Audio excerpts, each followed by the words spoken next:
s'empareront du royaume. Les violents qui s'empareront du royaume. Ce sont les violents qui s'empareront du royaume. Les violents qui s'empareront du royaume.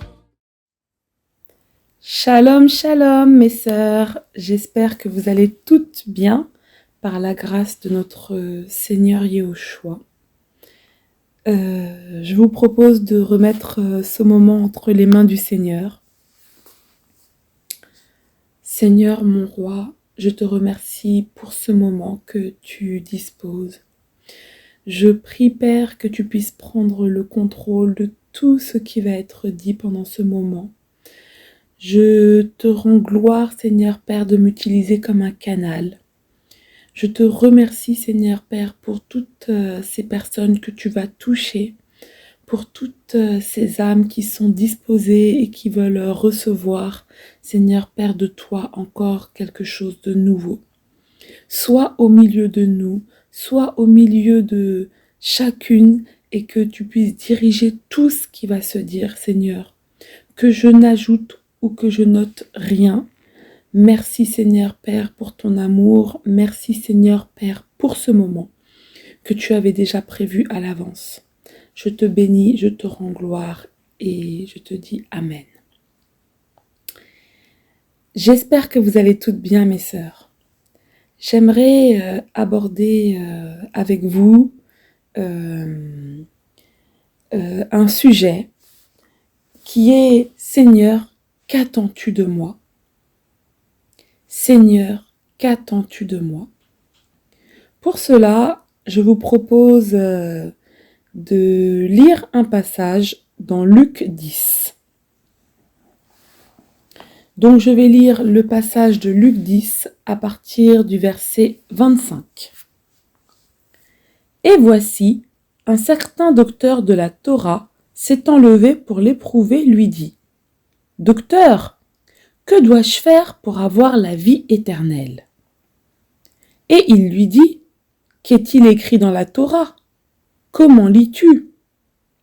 Et répondant, il dit : Tu aimeras le Seigneur, ton Élohim, de tout ton cœur, de toute ton âme et de toute ta force et de toute ta pensée, et ton prochain comme toi-même. Et il lui dit : Tu as bien répondu. Fais cela, et tu vivras. Mais, voulant se justifier lui-même, il dit à Yehoshua : Et qui est mon prochain ? Verset 30. Mais Yehoshua, répondant, dit : Un homme descendait de Yerushalayim à Jéricho. Il tomba au milieu des brigands qui, l'ayant dépouillé et couvert de blessures, s'en allèrent, le laissant à demi-mort. Or, un certain prêtre, qui par hasard descendait par le même chemin, et ayant vu cet homme, passa du côté opposé. Et de même, un lévite arriva à cet endroit, il le vit et passa du côté opposé. Et de même, mais un certain samaritain qui voyageait étant venu là, fut ému de compassion lorsqu'il le vit.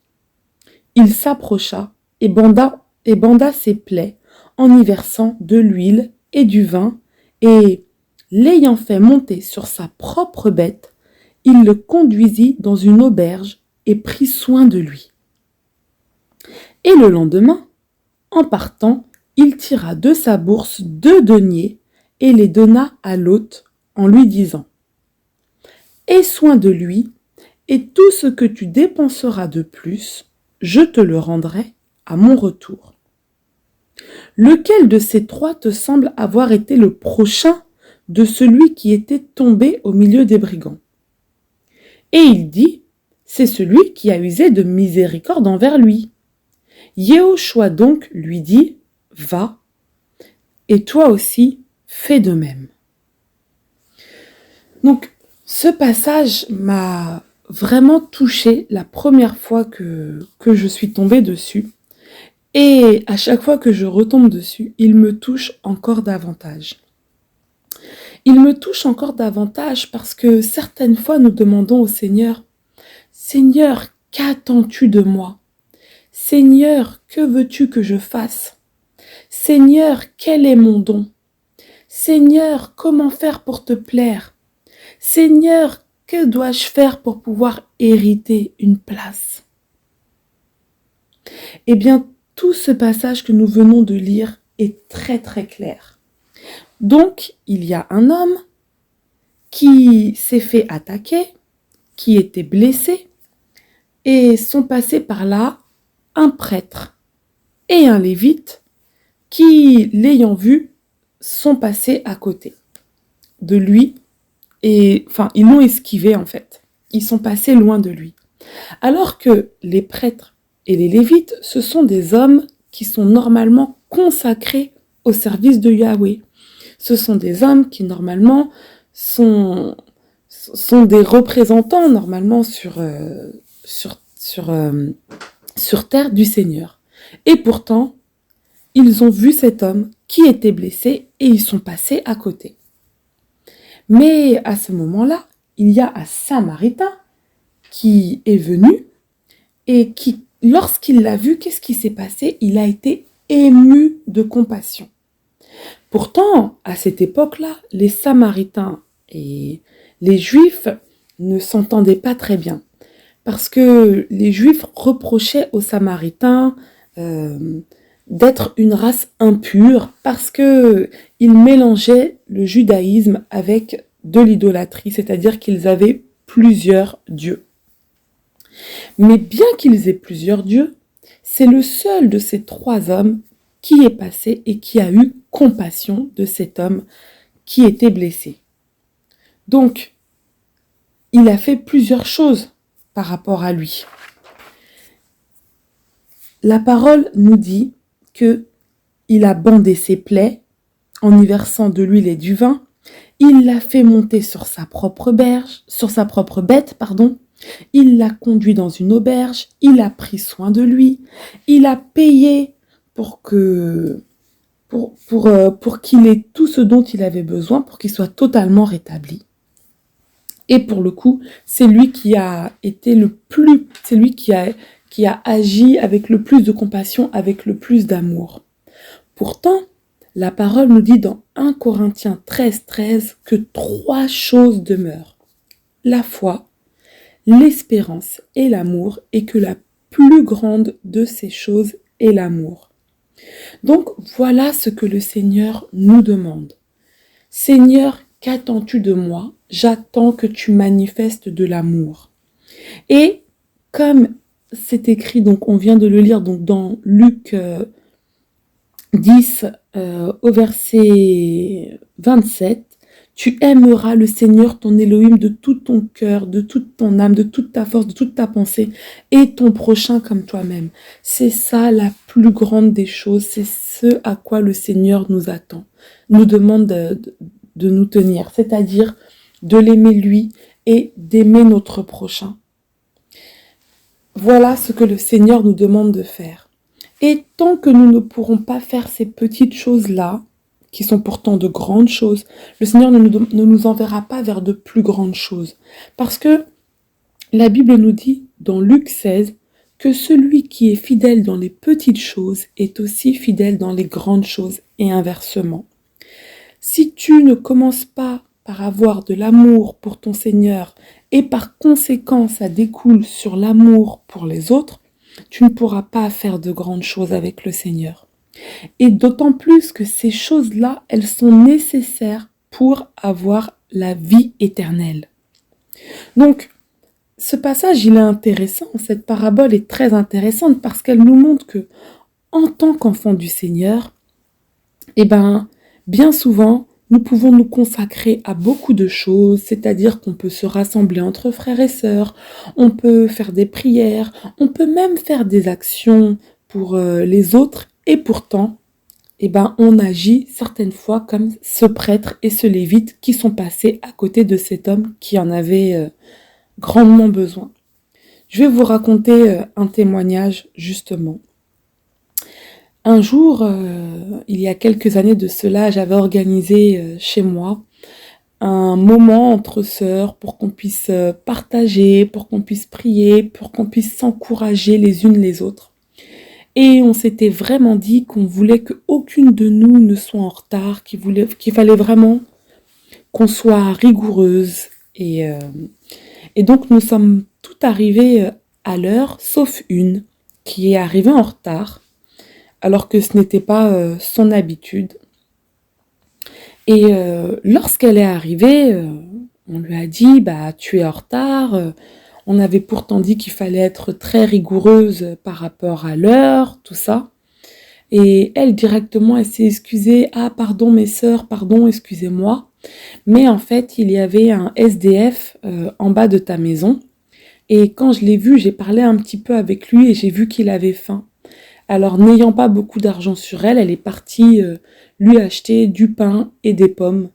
Et elle lui a donné ses pains et ses pommes. Et elle a parlé un petit peu avec lui et ça avait fait un grand bien à ce SDF. Et quand elle est montée chez moi, je me suis dit waouh. Quand elle nous a raconté tout ça, je me suis dit oh là là. Tu te rends compte le nombre de fois que tu t'es garé à côté de ce monsieur, le nombre de fois que tu es monté chez toi, le nombre de fois que tu as été faire tes courses à côté de lui et tu ne lui as jamais adressé la parole, tu ne lui as jamais adressé un mot. Et pourtant, tu es capable d'organiser un événement avec des sœurs chez toi pour prier les unes pour les autres, pour prier pour ta ville, pour prier pour les nations. Et pourtant, quelqu'un qui est en bas de chez toi, qui a besoin d'un peu de considération, d'un peu d'amour, d'un peu de nourriture, tu ne lui as jamais adressé la parole. Mes sœurs, je vous le dis, ma vie a été chamboulée ce jour-là. Parce que je me suis dit que j'étais capable de faire des kilomètres pour me rendre à un rassemblement de frères et de sœurs afin de pouvoir aller faire des maraudes, mais que en bas de chez moi, il y avait des personnes qui avaient besoin que je les aide et pourtant je n'étais pas là pour elles. Ça a été un grand chamboulement de ma vie et j'ai demandé pardon au Seigneur. J'ai dit pardon Seigneur, aide-moi à avoir cet amour pour les âmes, aide-moi à avoir cet amour pour les autres. Aide-moi à ne pas être insensible. Aide-moi à être toujours ému de compassion pour toutes les âmes, comme toi tu es ému pour chacun d'entre nous. Et depuis ce jour, j'essaye de ne pas être insensible, de considérer chaque âme que le Seigneur a créée. Et je vous invite, mes sœurs, à en faire de même.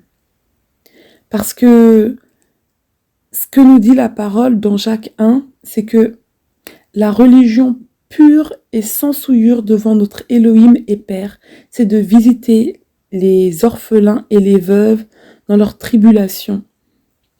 Et on peut agrandir les orphelins, les veuves et aussi toutes les personnes nécessiteuses, tous nos prochains. En fait, toute personne qui vient vers nous ou même toute personne que nous voyons dans une détresse quelconque. En fait, il ne faut pas oublier que nous sommes le sel de la terre. Il ne faut pas oublier que nous sommes la lumière du monde. Et pour le coup, nous sommes là pour apporter une réponse à toutes ces personnes qui en ont besoin. Qu'ils soient orphelins, qu'elles soient veuves, qu'ils soient SDF ou toute autre situation, ou même des personnes sur notre lieu de travail, des personnes qui pleurent, des personnes qui rencontrent des situations difficiles. Nous sommes là pour leur apporter notre amour. Nous sommes là pour leur donner du temps, de la considération, de la compassion. C'est vrai que des fois nous pouvons nous dire mais je n'ai pas d'argent pour aider, je n'ai rien. Mais pourtant on le voit bien dans Acte 3, verset 6 je crois, que Pierre dit « Je n'ai ni or ni argent, mais ce que j'ai, je te le donne. » Et effectivement, la parole que nous avons, elle vaut beaucoup plus que l'or et que l'argent. Le temps que nous pouvons consacrer à quelqu'un vaut beaucoup plus que l'or et l'argent. La considération, l'amour, l'écoute des autres peut valoir beaucoup plus que que tout l'or et tout l'argent. Donc vraiment, quand on se pose la question, Seigneur, qu'attends-tu de moi? Seigneur, que veux-tu que je fasse? Eh bien, commençons premièrement par prendre soin des personnes qu'il y a autour de nous, des personnes que le Seigneur met autour de nous. Parce que je vous assure que autant il y a eu des fois où j'ai raté l'objectif, comme le témoignage que je viens de vous raconter, autant des fois j'ai vu des miracles se produire par des tout petits gestes que j'avais pu faire. Je vais vous raconter un second témoignage. Une fois, mon fils s'était blessé au sport et j'ai dû l'amener aux urgences. Il y avait beaucoup de monde ce jour-là aux urgences et donc ils avaient installé des lits d'appoint dans les couloirs. Et quand mon fils a été passer sa radio, il y avait un monsieur sur un lit d'appoint justement qui était en train de se taper la poitrine. Et il toussait fort et il tenait son téléphone dans sa main et il était en train de regarder quelque chose ou de faire quelque chose sur son téléphone. Et moi, je voyais bien que ce téléphone avait un mauvais effet par rapport à sa santé. Moi, ne sachant pas combien de temps ça allait durer aux urgences, j'étais partie avec ma Bible. Et donc, j'ai commencé à lire un passage et ce monsieur m'a regardé et il m'a demandé ce que j'étais en train de lire. Et donc, je lui ai dit ce que je lisais et il était intéressé. Et il m'a dit « Ah, mais je connais ce passage !» Et donc, je lui ai dit « Mais vous voulez ma Bible ?» Et il m'a dit « Non. » Je dis « Si, tenez, ça vous fera du bien. » Et puis il a insisté « Non. » Mais moi, j'ai encore plus insisté. Et donc, au bout d'un moment, il a dit « Bah, allez, donnez-la moi, je vais lire un petit peu. » Donc, il l'a prise et il a commencé à lire. Et waouh, je bénis le Seigneur parce que quand il a commencé à lire, en fait, son visage a changé. Premièrement, il ne se tapait plus la poitrine. Deuxièmement, il ne toussait plus. Et au bout de quelques minutes de lecture, il m'a dit « Ah, madame, je viens de tomber sur un passage que je connaissais et que je lisais avant. » Et je vous assure que son visage a changé. Mon fils est sorti de sa radio et donc j'ai dit au monsieur bah écoutez monsieur, je vous laisse la Bible, vous en avez vraiment besoin et elle vous sera plus utile qu'à moi ce soir en tout cas. Et il m'a remercié, mais c'était un merci tellement sincère. Et là je me suis dit waouh, merci Seigneur d'avoir rendu mon cœur sensible, d'avoir rendu mon cœur plein de compassion pour cette personne. Parce que il y a des fois où on refuse en fait d'écouter ce que le Seigneur nous demande. Et pourtant, on lui demande « Seigneur, que veux-tu que je fasse ? Seigneur, dans quoi m'attends-tu » Et pourtant, bien souvent, on fait la sourde oreille. Je vais vous raconter un troisième et dernier témoignage. Je me rendais un jour à une répétition qu'on avait à l'époque à Savigny. Et j'étais dans le métro 14 et je me baladais avec ma Bible, j'étais en train de lire et il y avait une jeune fille assise en face de moi en train de lire un roman à l'eau de rose, un roman d'amour, voilà. Et quand je l'ai vue, je sais pas, j'ai été un petit peu touchée, je ne sais pas pourquoi, je ne saurais pas le décrire. Et moi, j'ai ouvert ma Bible, j'ai commencé à lire, mais quand je lisais, en fait, je pensais à elle, qui était en face de moi.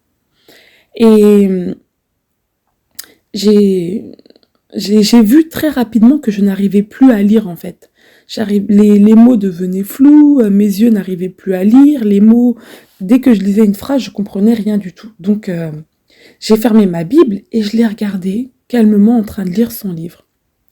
Et là, j'entends le Seigneur me dire « Dis-lui que je l'aime ».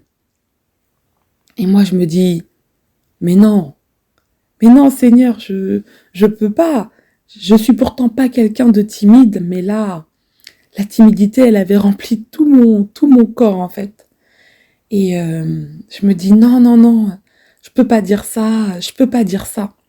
J'avais peur de passer pour une folle ou je ne sais pas, d'être rejetée, voilà.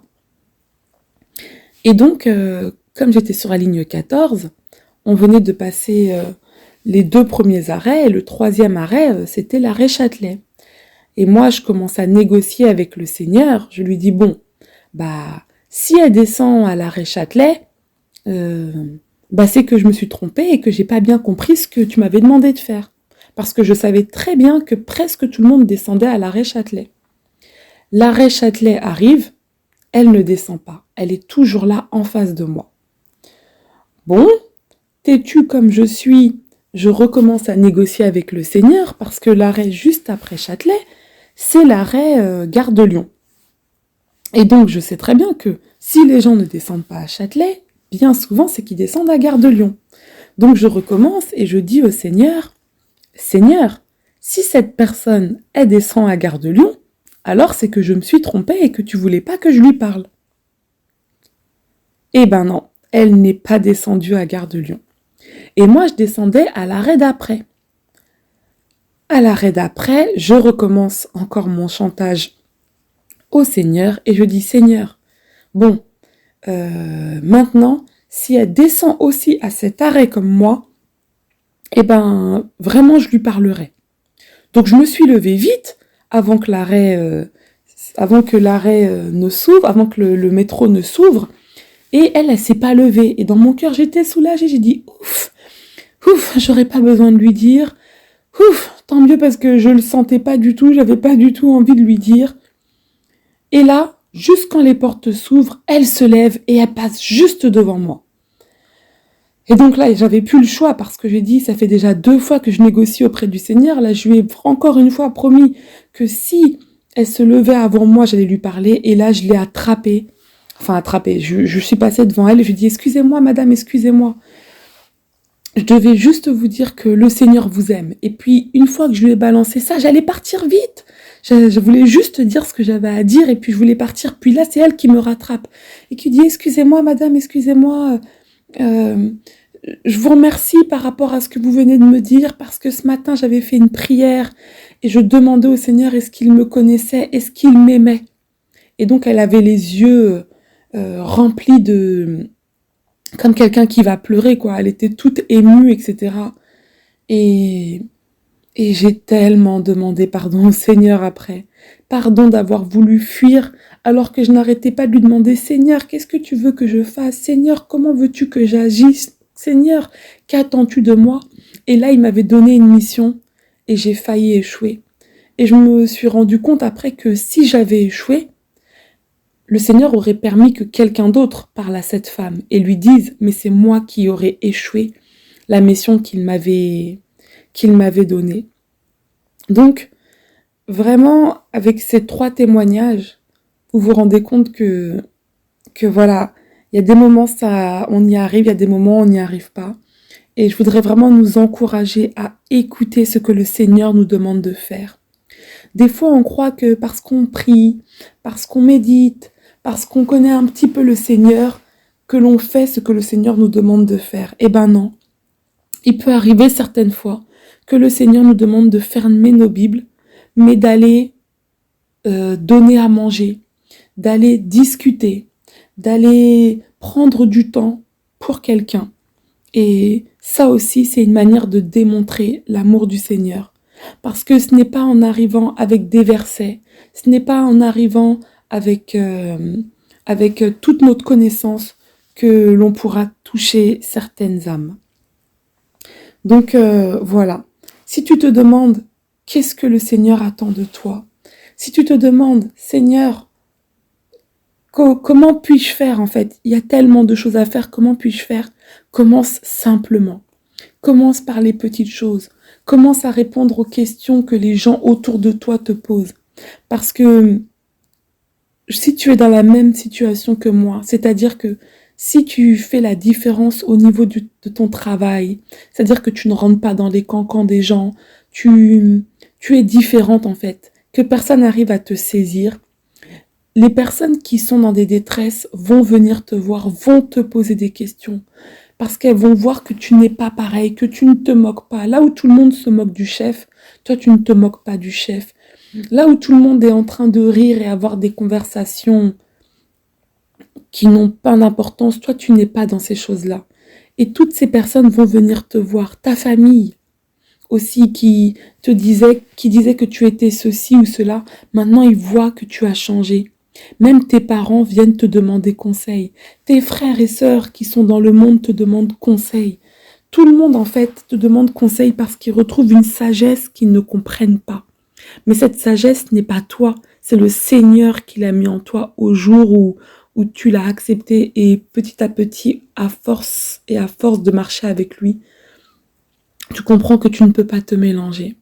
Donc, voilà ce que tu peux faire.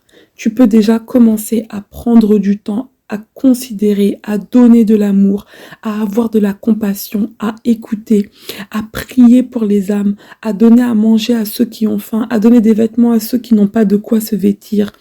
Et voilà, toutes ces choses-là sont des choses si simples.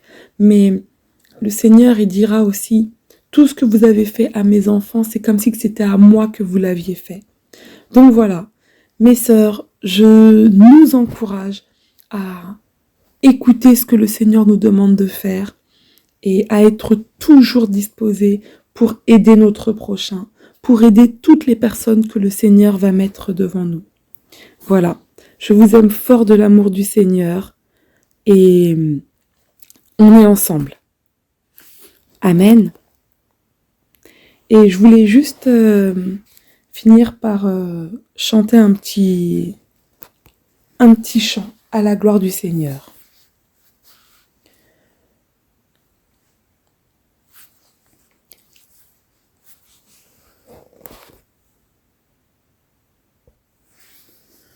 Mon âme soupira près toi et mon esprit en moi te cherche. Toi seul est le désir de mon cœur et je vis pour t'adorer.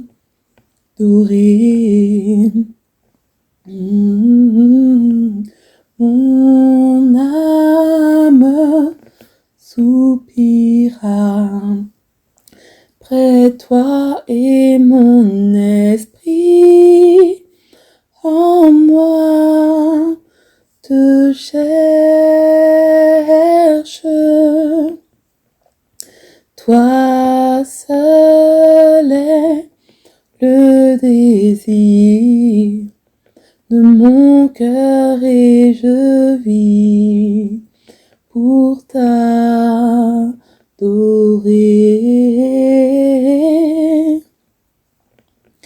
Tu es mon bouclier, ma force, le roc sur qui j'ai fondé ma vie. Toi seul est le désir de mon cœur et je vis pour t'adorer. Et je vis pour t'adorer. Et je vis pour te louer. Et je vis pour t'exalter. et je vis pour t'adorer, car tu es mon bouclier, ma force, le roc sur qui j'ai fondé ma vie.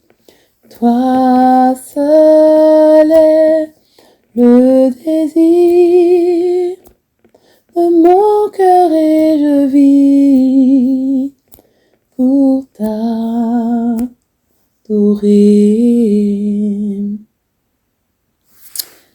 Amen, amen. À bientôt.